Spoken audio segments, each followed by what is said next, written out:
Ave María Purísima, celebramos con toda la Iglesia el misterio de la Anunciación a María, la encarnación del Hijo de Dios.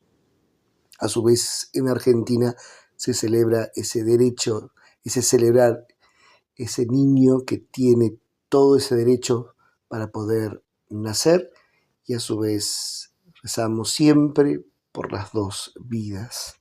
Nos metemos de lleno en la palabra de Dios, en esa primera lectura del libro de Isaías, este libro del Antiguo Testamento, ese signo: miren, la Virgen, la joven, está embarazada, y el nombre que va a recibir ese niño es el Emmanuel, el Dios con nosotros, el Dios para con nosotros, que ahora que lo vamos a celebrar en el misterio pascual, en el Triduo Pascual, la Semana Santa, es ese Cristo victorioso que nos va a defender con sus llagas.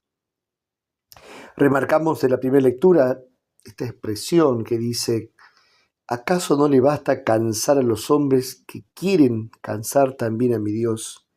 Dios no se cansa, Dios no se cansa de amar, Dios no se cansa de perdonar, aquella expresión tan bonita del Papa Francisco. Maravillarnos de ese Dios que nos da su misericordia, Dios que siempre está dispuesto a darnos su perdón.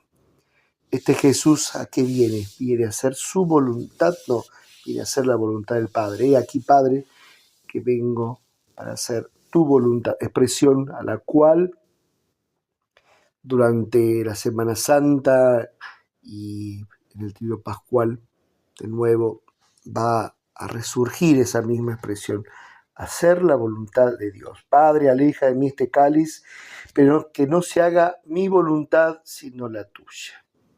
Aquí también en la segunda lectura de las cartas a los hebreos, ese Dios también va a ser hombre, verdadero Dios, verdadero hombre.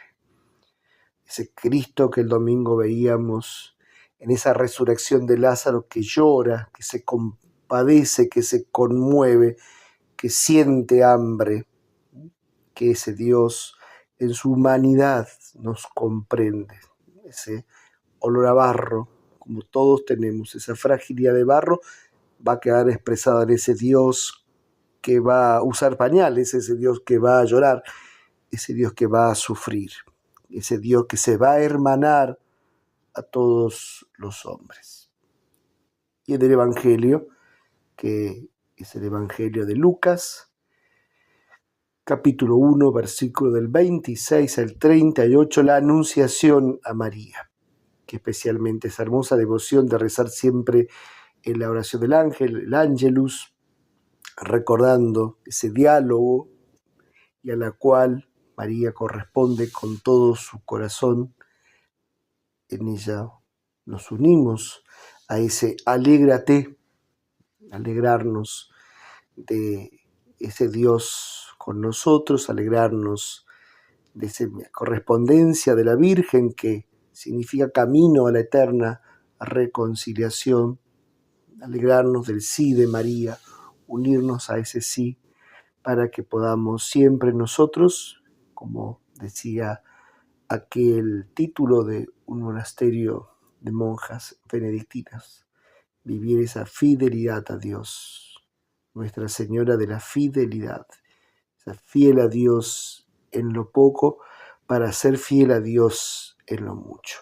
Nos alegramos del sí de San José, que va a entrar en este camino, en este mes también dedicado a él. Nos alegramos a ese sí de Jesús, que también va a pasar por la cruz, pero detrás de esa cruz vendrá la resurrección, vendrá la victoria, para siempre la eterna reconciliación entre Dios y los hombres. Puestos bajo la protección e intercesión de la Virgen, y contando con la ayuda del glorioso Padre San José, la bendición de Dios Todopoderoso, Padre, Hijo y Espíritu Santo, desciende y permanezca para siempre. Amén. Paz y bien.